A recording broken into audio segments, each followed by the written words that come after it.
thanks for watching Numbskull Music. And today I'm going to talk about Black Sabbath. Now, these guys haven't really been around much the last couple of years, but they're older than hell.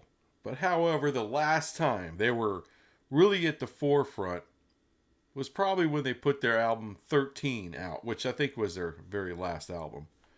I just remember everybody was excited as hell that this album was coming. One more album from Black freaking Sabbath with Ozzy Osbourne, all the original band members, and a world tour, the whole nine.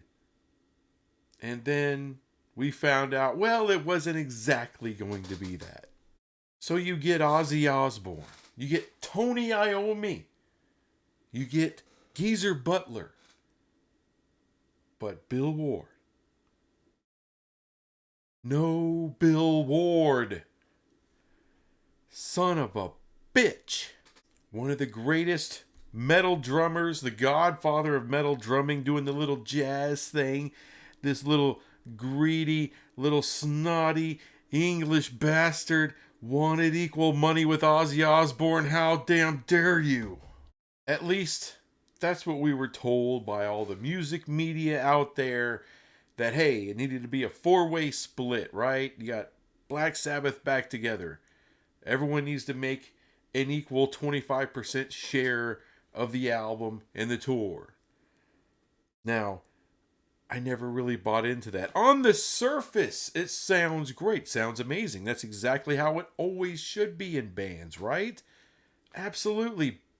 But here's the problem. Black Sabbath hadn't been a thing in forever. They did a tour on Ozfest in the 90s, which was awesome, right? That's the first time they had been together in decades with Ozzy. But really, Black Sabbath hasn't been much of anything since the mid 80s. They weren't touring, they weren't putting out new albums. I think the last technical Black Sabbath album, I don't even know if it's technical, it was like a Tony Iommi solo project. They got labeled Black Sabbath, but it wasn't Black Sabbath. So here's Bill Ward. And normally I would completely side with the man on something like this. But as I said, Black Sabbath hadn't been active or anything in decades and decades. They did one short tour with Ozfest, and that's because Ozzy put it together. Who kept Black Sabbath's music alive for decades, still playing it live? It was Ozzy. He'd always play some great hits from Black Sabbath on live tours. Remember a friend of mine in high school having this awesome box set. And at the time, like ninth grade or whatever, I was just getting into heavy metal, just understanding it. I didn't know that Paranoid was a Black Sabbath song. I thought it was an Ozzy song. I didn't know Iron Man and War Pigs. I didn't know that stuff was Black Sabbath. I knew he was in a band called Black Sabbath. That's what I was told. But I remember listening to this box set and listening to those songs. And it was Ozzy. Self-titled is just Ozzy. It's an Ozzy box set. Ozzy Osbourne box set. Nothing about Black Sabbath. Had no idea. Until a couple years later, I'm like, I always heard about Black Sabbath. Let me buy an album. Here's this crazy album with this guy with this weird, stupid thing in the woods. The the Paranoid album. That stupid cover. I'm like, I don't know, that looks dumb. And I've hold on. I look at it and I'm like, oh, War Pigs, Paranoid.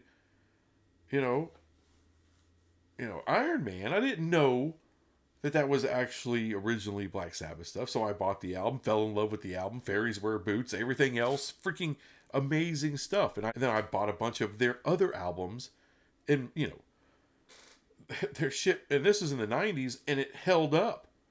It holds up today. It's amazing, right? But let me go back to this Bill Ward thing. So does Bill Ward, did he deserve back then an equal share, or did he get screwed? Did Ozzy and Sharon screw Bill Ward? No. Because apparently it was good enough for Tony Iommi. It was good enough for Geezer Butler, the deal. but it wasn't good enough for Bill Ward. I'm sorry, Bill Ward hadn't been active in forever, and here he gets an opportunity, just like Iommi, just like Geezer Butler, to come in, help put together an album, do a world tour, make good money. But no, Ozzy's going to make the lion's share of that. Why? Because he has all the connections. He can get the albums made, get them shipped out. Everything under his umbrella can be done. The entire world tour. He did world tours, Ozfest, and his own stuff for decades and decades. Sharon and him had the entire business structure laid out, merchandise, the whole nine. Everything's done. All you got to do, like Tony Iommi and Geezer Butler did, was show up, you know, get on your instrument and go. That's it. Everything else was taken care of.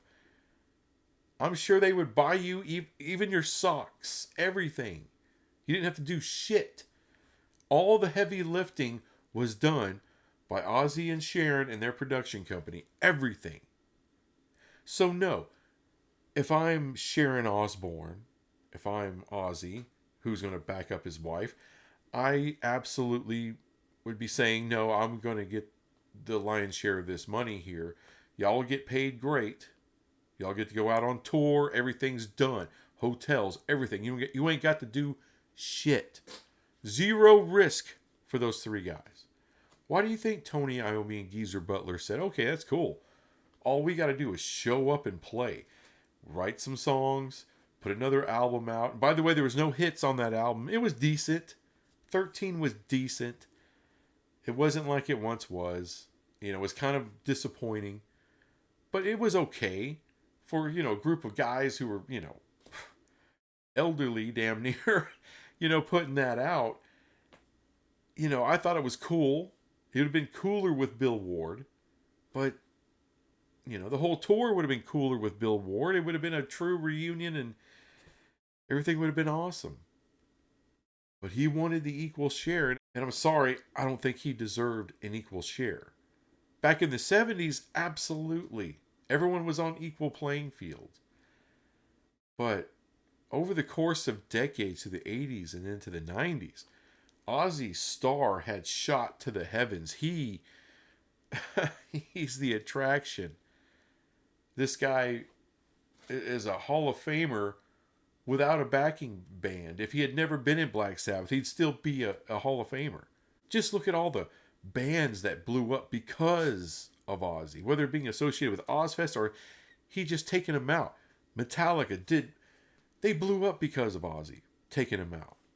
Motley Crue blew up because Ozzy took them out when they were a young band. Everything into Slipknot, being this, really a lot of people seeing him for the first time on Ozfest. I mean, this guy, he's done so much for the discovery of big mega bands. And keeping the Black Sabbath music alive for the next generation. Those other guys in Black Sabbath, they haven't been doing anything. At least not on any kind of recognizable level. I'm not saying, Geezer played with Ozzy for a while. That's cool, but y'all, Iommi and Geezer Butler, they knew, hey, this is easy money. We come in here, we do this. Everything's set up for us. Ozzy and Sharon are going to make sure everything's booked out. They're going to hire everybody for this world tour, the trucks, everything. All the expenses are covered. We ain't got to do shit but collect a paycheck. I mean, think about all the production costs on the album. Who do you think paid for that? Who do you think? Was it the record label? Yeah, but why? Because it's Black Sabbath, or it's because Ozzy back with Black Sabbath? It's because of Ozzy. Everything was happening because of Ozzy. So yeah, he's going to get the lion's share. He's put in the decades of work to be who he is, to have all the infrastructure for something like that. I'm sorry, Bill Ward put in nothing since the 70s on Black Sabbath. So why are you getting an equal cut? So what do? They They replaced Geezer Butler. I'm sorry, I don't know the dude's name. He's a good drummer, did great. You know, it wasn't Bill Ward though. That's the regrettable thing. But I remember everything from that metal show, which was an awesome show back in the day, and so many people had wrote, oh, this is a travesty, just be fair with Geezer Butler. No, no, no. They were fair with Tony Iommi. They were fair with Geezer Butler. They were going to be fair with Bill Ward. But Bill Ward wanted more than what he's actually worth.